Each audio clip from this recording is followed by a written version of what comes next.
បាទគឺមកបរិខាត់សារកាខាងក្រៅ060ជ្រៃសែន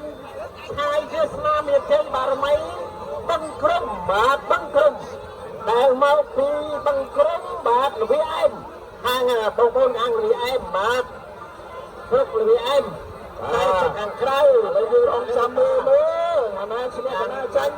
អ្នកសារកាកៅខ្សែទៅក្នុងឯកស្ថានពណ៌ខ្មៅចំណែកខាងក្រៅជ្រៃសែនមានស្នាមមានជ័យបារមីបឹងក្រុមក្បែរហើយណាលើកទៀតបាទឥឡូវយើងមើលអ្នកបងក្រុមមើលសារកាកៅទៅសារកាកៅសារកាកៅល្អណាស់អភិរិយបាទវាមកថាបាទមិនបុនទុំវិញបាទគឺថាអភិរិយដូចជាវត្តវត្តសាសបាទគឺបានទទួលជួយជំនះមិនច្រើនទេបាទផ្សាយផ្ទាល់នឹងកាប់ទៅក្នុងក្រុមការងារបាទយើងឃើញថាចំណុចទុកទាំងពីរចាក់មកគឺល្អណាស់ចុងទៅបាទធ្វើឲ្យលោកពឿនហ្នឹងបោះបាទគេហៅថាកន្ទុយ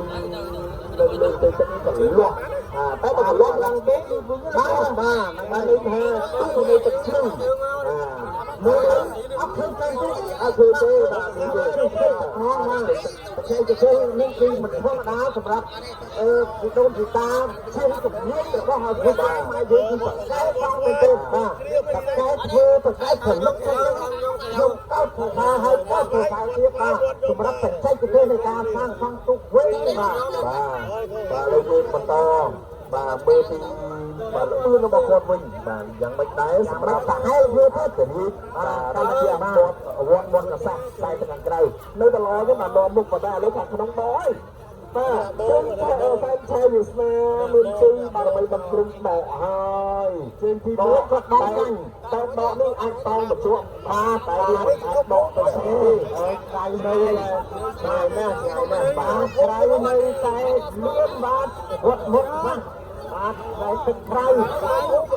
តែទឹកក្រៅវត្តមុខសាវត្តមុខរសានៅតែធ្វើបានល្អអញ្ចឹងនៅតែធ្វើតោជាប់នេះជាប់តោជាប់បាទតោជាប់បាទតោជាប់បាទខនបាទទេសម្រាប់មួយវត្តសាបាទ